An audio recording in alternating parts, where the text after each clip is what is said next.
Bienvenue sur Signally. Alors dans cette courte vidéo, je vais vous faire un premier pas, vous montrer comment fonctionne Signally, ce que ça vous permet de faire, globalement, comment démarrer.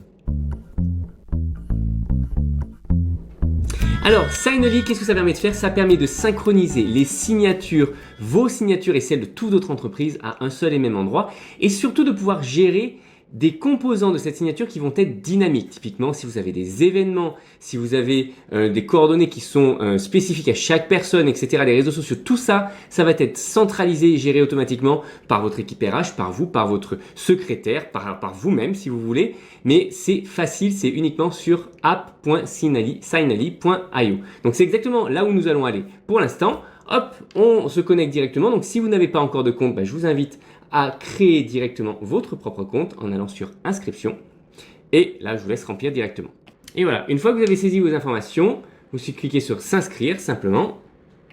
On vérifie évidemment votre email. Vous cliquez sur le lien qui est envoyé par email et ensuite on se retrouve directement sur votre nouveau tableau de bord.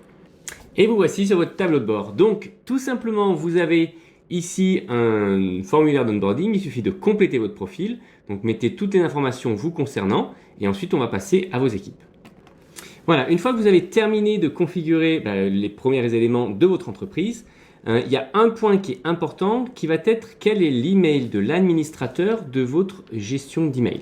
Typiquement, si c'est vous qui gérez les emails sur que ce soit Google Cloud ou que ce soit sur Azure, vous pouvez mettre ici votre propre email. Maintenant, si c'est un autre email, vous avez un administrateur, un administrateur système, dans ce cas-là, mettez son email à lui parce que c'est de cette manière-là qu'on identifiera le compte et que l'on pourra le connecter. Voilà, une fois qu'on a fini cette première étape, on se retrouve du coup à la création de notre première signature. On va pouvoir cliquer sur créer ma première signature. Nous avons quelques premiers modèles de base que vous pouvez déjà utiliser. Sachez que nous avons aussi un service où on peut créer vos propres signatures. C'est pour ça que vous avez aussi un onglet privé. Bon, en l'occurrence, on va utiliser pour l'exemple une signature qui est en catalogue, simplement celle-ci par exemple. Et une fois que vous avez votre signature, à vous de la personnaliser. Vous pouvez personnaliser la taille par exemple de la police si vous le souhaitez, le type de police évidemment.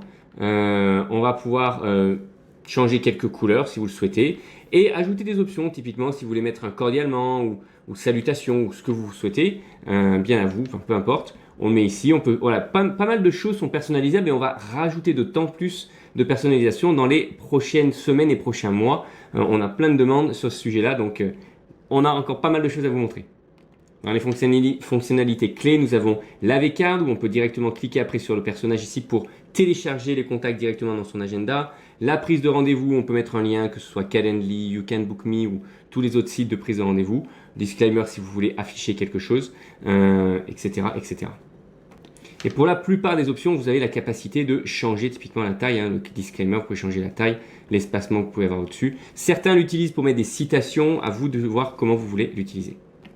Une fois de votre signature définie, à vous d'ajouter vos collaborateurs. Donc vous pouvez le faire soit manuellement un à un, et vous pouvez les structurer en groupe, en équipe, en collaborateurs. On pourra changer ces termes-là également, je vous montrerai ça dans une autre vidéo. Et vous pouvez également importer, si vous avez une grande quantité de collaborateurs, un fichier CSV. Si vous en avez une centaine, 200, 1000, vous pouvez les importer directement de cette manière-là.